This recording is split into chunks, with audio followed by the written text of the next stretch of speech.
Bonjour tout le monde et bienvenue. Dans cette séquence, on va essayer de poursuivre notre conquête des limites. Et aujourd'hui, on va essayer de parler des cas qui sont compliqués, à savoir quand on est devant ce qu'on appelle des formes indéterminées. Alors, comme vous voyez dans le titre, c'est l'épisode numéro 2. Et comme on a dit, ça va être réservé au lever de l'indétermination. Et bien sûr, pour commencer, on doit déjà parler de la définition. Qu'est-ce que ça veut dire une indétermination? Alors, comme d'habitude, voilà la définition écrite. Donc, pour ceux qui veulent encore, pour ceux qui croient bien en la documentation. Alors, quand on arrive à déterminer une limite par quand on n'arrive pas, je veux dire, quand on n'arrive pas à déterminer une limite par les théorèmes qu'on connaît, à savoir l'addition, la soustraction, la division et toutes les méthodes de calcul qu'on connaît, lorsqu'on n'arrive pas à déterminer une limite, alors on est très bien devant ce qu'on appelle une forme indéterminée. Ceci dit, on a toujours 4 formes indéterminées. Bien sûr, je parle au moins jusqu'au niveau du baccalauréat parce qu'il y en a d'autres. Mais tout simplement, jusqu'à ce niveau-là, on s'intéresse aux 4 indéterminations suivantes. Lorsqu'on est devant 1 moins l'infini et plus l'infini, donc on ne peut rien dire, on ne peut rien conclure, alors on est devant une forme indéterminée. Lorsqu'on est devant un 0 sur 0, déjà la division par 0, c'est déjà délicate. Et quand on a un 0 sur 0, c'est encore une forme indéterminée. On ne pourrait jamais savoir quoi faire. Lorsqu'aussi on a un infini sur un infini, que ce soit plus sur plus ou bien plus sur moins, parce qu'il y a des gens qui parlent de 4 formes possibles à déduire de cet infini sur l'infini, mais de toute façon, c'est ce qui dit pour plus l'infini sur plus l'infini, il dit pour toutes les autres. Et il y a aussi la 4e forme indéterminée, c'est le 0 multiplié par l'infini. Alors, jusque-là, c'est les 4 formes indéterminées qu'on va traiter et qu'on va aussi avoir devant nous dans les exercices jusqu'au niveau du baccalauréat. Maintenant, ce qui est intéressant, et bien sûr ce qui serait objectif de notre leçon, c'est comment arriver à lever l'indétermination. Alors généralement, et quand on dit généralement, bien on dit d'une façon générale, c'est-à-dire qu'il y aurait toujours des choses plus que ça, plus que ce qu'on va dire. Mais quand on dit généralement, c'est-à-dire c'est ce qui est courant, c'est ce qu'on trouve d'une façon abondante et d'une façon courante devant nous. Alors les méthodes générales pour lever l'indétermination, les méthodes connues, les méthodes utilisées, les méthodes qu'on étudie aussi jusqu'au niveau du baccalauréat sont les suivantes. La première méthode, c'est la factorisation ou bien le développement. On va voir bien sûr dans un moment ce que ça veut dire. Il y a aussi la méthode de l'expression conjuguée. Il y a aussi ce qu'on appelle la méthode du retour à la définition de la dérivée. Il y a la règle de comparaison, la règle de l'hôpital, et bien sûr, ce n'est pas dans cet épisode, mais à la fin du cours, je vous donnerai d'autres astuces supplémentaires, c'est-à-dire qui ne sont pas inclus dans les méthodes qu'on vient de citer. Alors dans cet épisode, c'est-à-dire dans cette séquence, on va tout simplement s'intéresser aux 2 méthodes de première méthode, parce que pour ne pas vous mettre dans un encombrement ou bien dans une charge qui vous tiendrait à ne rien comprendre du tout, alors on va tout simplement faire épisode par épisode, on va essayer d'expliquer avec des exemples concrets, des exemples d'application, chaque méthode à elle seule d'une façon bien détaillée et bien éclaircie, afin qu'on puisse comprendre le tout, mais d'une façon bien détaillée est bien lente, comme on a déjà dit dans la séquence précédente. Ce chapitre vaut bien la peine d'avoir beaucoup du temps. Alors, on va commencer. Alors, très bien, la première des choses, maintenant, même si on parle des méthodes de lever l'indétermination, et même si on vient de citer les différentes méthodes qu'on va utiliser, il y a une autre question qui est capitale, qui est très importante, c'est que comment et quand utiliser une méthode ou bien une autre. Voilà, c'est déjà la première question à laquelle on va répondre. Oui, on a beaucoup de méthodes, on a un tas de méthodes, mais quand est-ce qu'on peut utiliser l'une ou l'autre? Et c'est très intéressant, et c'est ce qu'on va voir aussi dans cette séquence. Bien sûr, l'autre partie de la question, c'est comment et quand. Et bien sûr, puisqu'on a déjà dit qu'il y a 4 formes d'indétermination, est-ce que aussi une méthode ou une autre va dépendre de la forme de cette indétermination? Eh bien oui, parce que parfois, on doit utiliser une méthode bien déterminée pour une forme indéterminée bien déterminée, c'est-à-dire pour une forme bien spéciale et bien particulière. Très bien, alors on va commencer par la factorisation, par la première méthode, et on va choisir, bien sûr, comme j'ai dit, des exemples d'application. Alors, la factorisation, quand est-ce qu'on l'utilise généralement? Eh bien, déjà la factorisation, comme vous devez le connaître dans l'arithmétique, c'est quoi? La factorisation, c'est la transformation d'une addition ou bien d'une soustraction en un produit. C'est-à-dire, on essaye de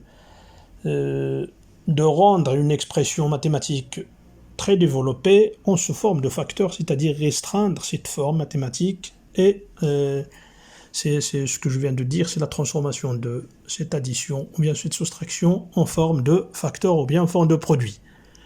Alors c'est très bien, dans le chapitre des limites, quand il s'agit d'un problème au niveau de l'addition ou de la soustraction, alors c'est là où on doit penser à utiliser la factorisation. Donc c'est un peu logique aussi, et ça aide un peu de bien se souvenir de cette étape, c'est-à-dire quand est-ce qu'utiliser la factorisation. Mais ce n'est pas le seul cas où on peut utiliser la factorisation, mais déjà, quand on a un problème de ce genre, on doit procéder par la factorisation. Alors, bien sûr, quand il y a un problème d'addition ou bien de soustraction, et bien sûr, quand on est devant la forme indéterminée du genre plus l'infini moins l'infini, c'est-à-dire la première des formes indéterminées qu'on venait de citer au sommaire. Un exemple. Une fonction f de x égale à x carré moins x. Alors, quand on veut calculer la limite au voisinage de plus l'infini, donc comme on a déjà dit dans l'autre séance, dans l'autre vidéo, la règle de base, c'est remplacer le x par là où on veut trouver la limite. Dans ce cas, c'est l'infini. Donc, quand on remplace le x par l'infini dans x carré, ça nous donne plus l'infini. Et le x, c'est plus l'infini avec le moins. Donc, on est devant une forme indéterminée, bien dit, plus l'infini, moins l'infini. Alors, maintenant, on va procéder à la factorisation. Alors, la limite de x carré moins x quand x tend à plus l'infini, c'est la limite de x en plus l'infini de x facteur de x moins 1. Donc, on factorise par le x. Alors, x moins 1 en plus l'infini, ça tend vers plus l'infini. Le x tend vers plus l'infini. Et le produit, c'est très bien, ce n'est pas une forme indéterminée. Donc, ça nous donne plus l'infini. Et bien, vous voyez que avec la factorisation, c'est très facile de lever l'indétermination. On pourrait aussi faire autrement. On factorise maintenant par x carré, donc la limite de x carré moins x est égale à la limite de x carré facteur de 1 moins 1 sur x. Alors le x carré en plus l'infini, il tend vers plus l'infini. Le 1 sur x, il tend vers 0, donc le 1 moins 1 sur x tend vers 1. Et plus l'infini fois 1, eh bien, est égal à plus l'infini. Et vous voyez comment la factorisation nous a aidé d'une façon très efficace pour lever notre indétermination. Une petite remarque à faire, dans des exercices quand vous êtes devant un polynôme et vous voulez calculer la limite en plus l'infini ou bien moins l'infini, alors vous pouvez tout simplement citer cette remarque sans que vous aurez la peine de procéder à la factorisation. Alors vous pouvez tout simplement dire, bien sûr il faut la citer, il faut l'écrire, la limite d'une fonction polynôme en plus l'infini ou moins l'infini est égale à la limite de son terme du plus haut degré. Donc ça c'est une règle qui est admise quand il suffit de la citer comme j'ai dit, et ça serait un passage lors d'un raisonnement dans un exercice, donc sans que vous aurez la peine, comme j'ai dit, à procéder à votre factorisation. Voilà, maintenant on passe à un deuxième exemple, quand on est devant une fonction rationnelle. Une fonction rationnelle, c'est-à-dire un quotient entre deux polynômes. Alors, dans des cas comme ça, eh bien, on fait une double factorisation, c'est-à-dire on factorise le numérateur et le dénominateur par le terme du plus haut degré. Voilà, donc on va voir l'application. Et là, bien sûr, c'est le cas où on est devant une forme indéterminée de l'infini sur l'infini, que ce soit plus l'infini ou bien, comme j'ai dit, donc tous les 4 cas possibles. Alors, un exemple d'application, la limite de x cube plus 2x carré moins 5 sur x4 plus 3x plus 2 en plus l'infini. Alors du coup, donc sur le numérateur, quand on remplace le x approximativement par plus l'infini, on a plus l'infini. Au dénominateur aussi, donc on est devant une forme indéterminée de plus l'infini sur plus l'infini. Alors comment on va procéder? Vous allez voir, voilà.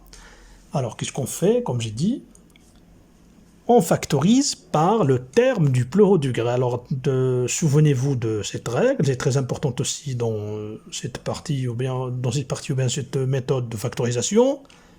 On factorise par le x cube au numérateur, c'est le terme du plus haut degré, par le x4 au numérateur, voilà, et on obtient x cube, facteur de 1 plus 2 sur x carré moins 5 sur x cube, et au dénominateur x4, facteur de 1 plus 3 sur x cube plus 2 sur x4.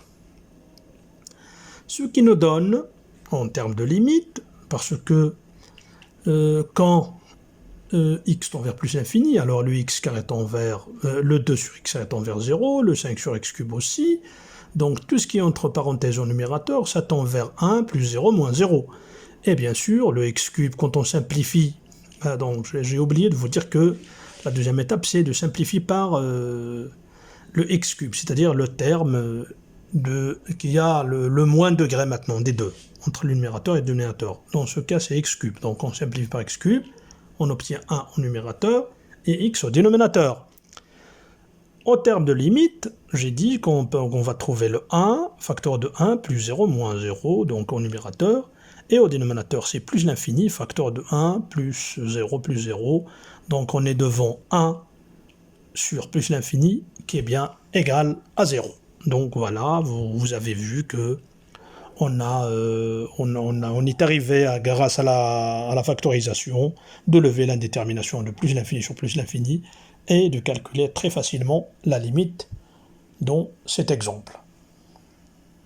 Comme la remarque précédente aussi, on peut maintenant citer simplement la remarque ou bien la règle suivante en disant que la limite d'une fonction rationnelle, c'est-à-dire en quotient de deux polynômes, en plus l'infini ou moins l'infini est égal à la limite du quotient des termes du plus haut degré. Donc la limite d'une fonction rationnelle, plus l'infini ou moins l'infini, alors c'est la limite du quotient des termes du plus haut degré. Donc il suffit de dire ça, encore c'est un raisonnement, bien c'est un trait de raisonnement qui est bien logique, qui est bien acceptable par votre correcteur lors d'une épreuve ou bien d'un examen. Voilà. La chose là très importante à noter, c'est que cette méthode de factorisation par le terme du plus haut degré, elle n'est valable que lorsqu'on a affaire aux limites en plus et moins l'infini. Donc c'est très très intéressant. Et c'est très important de bien comprendre et de bien connaître ça. Donc on ne peut pas faire cette façon lorsqu'on a affaire à des limites en des réels. Donc il faut faire attention. Maintenant, toujours avec la méthode de factorisation, maintenant on va essayer de calculer la limite au voisinage d'un point. Maintenant on a vérifié pour les infinis, on va essayer de calculer la limite à l'aide de la méthode de lever la détermination, je veux dire, grâce à la méthode de factorisation, mais maintenant au voisinage d'un point. Alors la règle, qu'est-ce qu'il nous dit? Il nous dit qu'on va essayer de factoriser par le facteur qui comporte une racine commune au numérateur et au dénominateur. Ça veut dire quoi?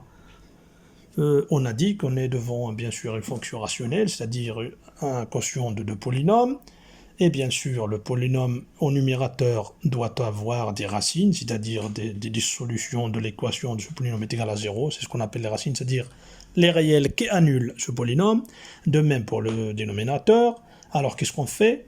On cherche à factoriser par des facteurs qui annulent à la fois le numérateur et le dénominateur.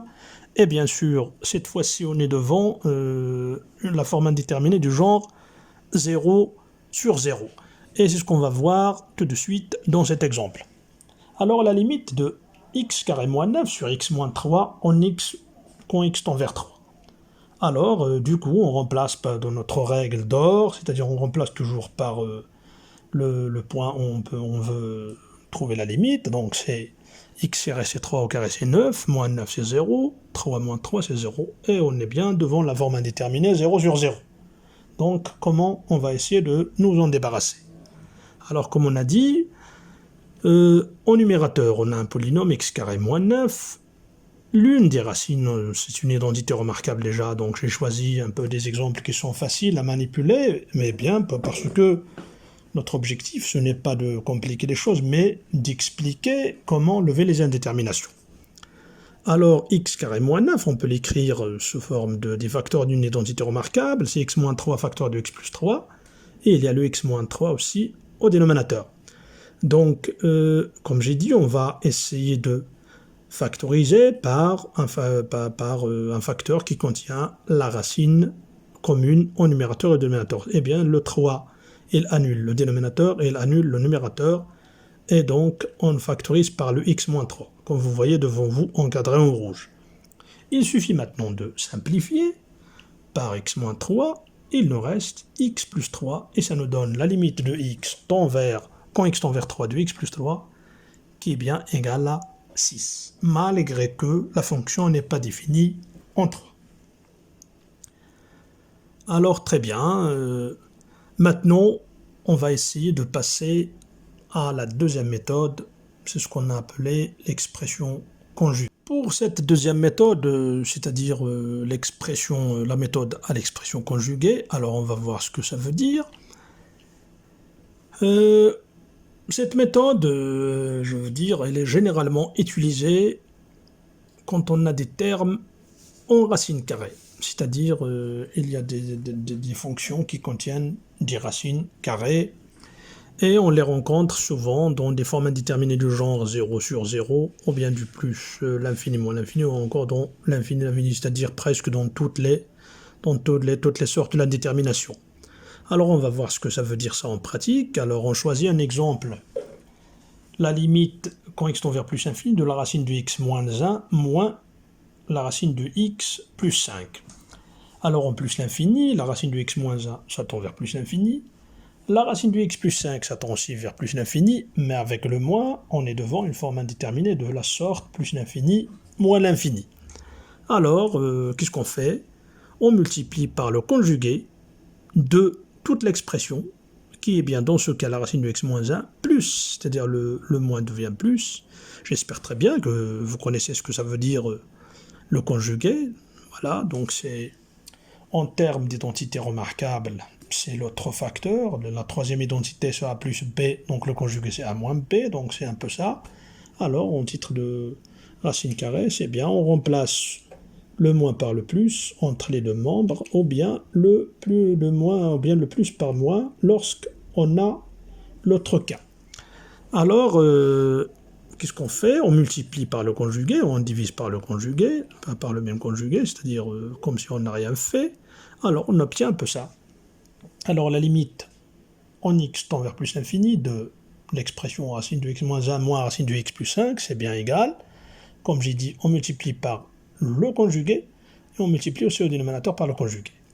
Alors, en haut, comme j'ai dit, ça devient une identité remarquable, la troisième identité remarquable, c'est-à-dire a au carré moins b au carré, voilà, qui devient, bien sûr, qui faciliterait la levée de la racine carrée, donc il nous reste x moins 1 moins, entre parenthèses, x plus 1 sur notre conjugué qui est encore là.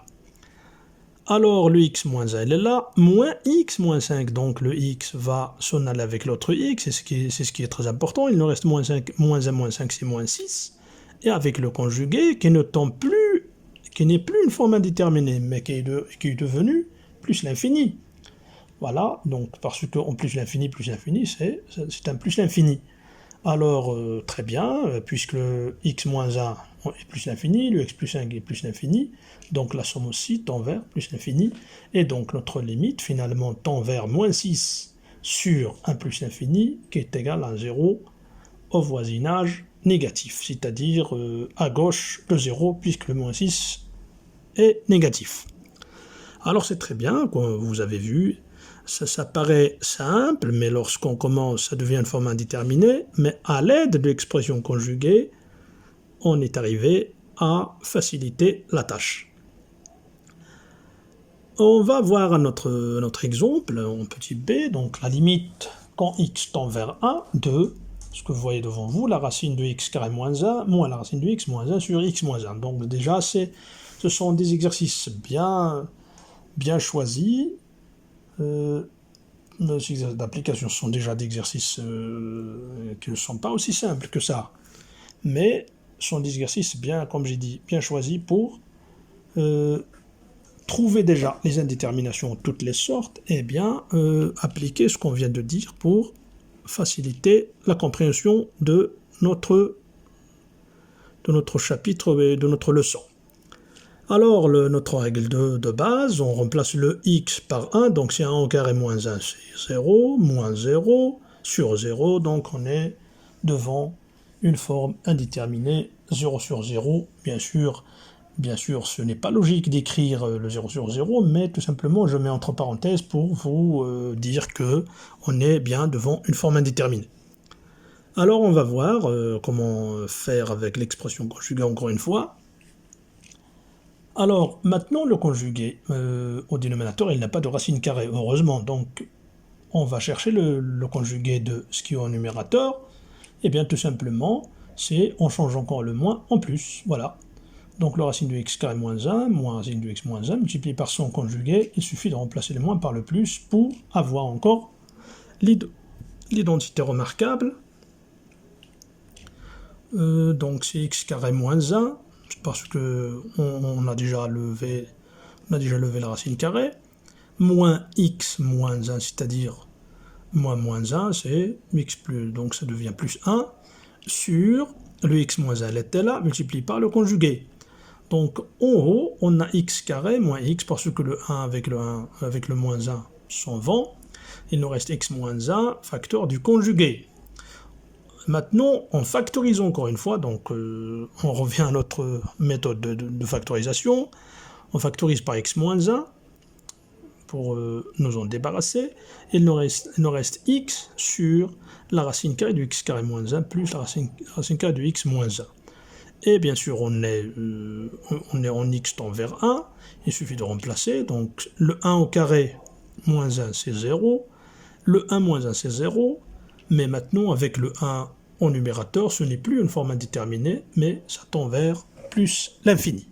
Donc c'est très bien, vous voyez comment on est arrivé à l'aide de l'expression conjuguée de calculer cette limite.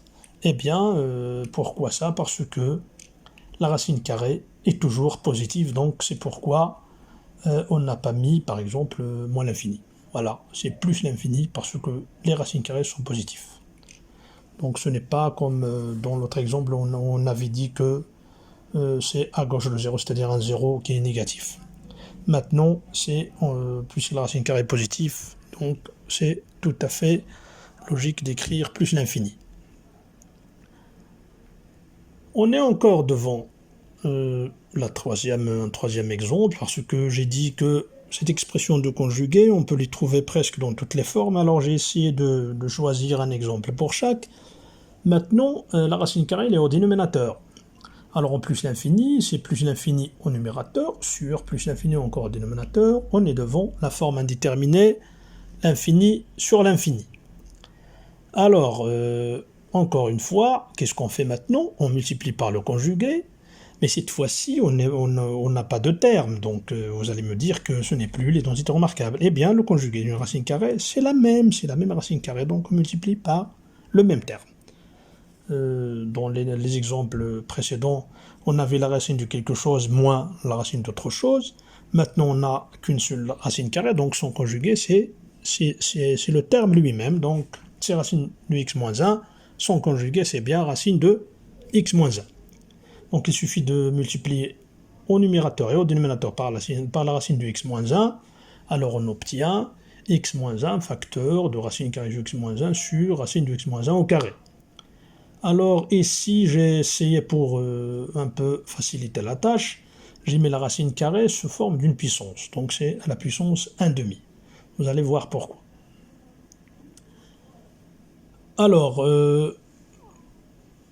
j'ai essayé d'appliquer ce que je vous ai dit en remarque sur la partie de la factorisation. Il suffit de citer cette remarque, c'est-à-dire la limite d'une fonction polynôme d'une fonction rationnelle en plus l'infini moins l'infini est égale à la limite du quotient des termes du plus haut degré. Voilà, donc voilà, c'est un passage qui est logique mathématiquement. Alors je l'ai cité, donc je peux passer directement à l'étape suivante. Donc la limite de ça.